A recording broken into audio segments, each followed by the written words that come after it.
A light magnitude 2.9 earthquake hit 46 kilometers, 29 miles, away from Chisec, Departamento de Alta, Verapaz, Guatemala, in the early morning of Wednesday, June 18, 2025 at 2:22 a.m. local time, GMT-6.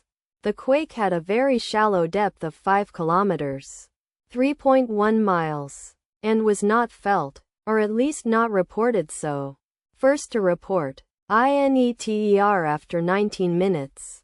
The earthquake occurred 5 weeks after a magnitude 3.0 earthquake had hit on the 13th of May 2025, 1 hour 59 minutes and 2 seconds in 83 kilometers, 52 miles, distance to the southeast. Data source from Volcano Discovery.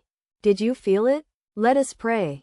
May the earthquake that occurred not affect our brothers and sisters there. May the earthquake not happen again. And may God protect everyone. Amen.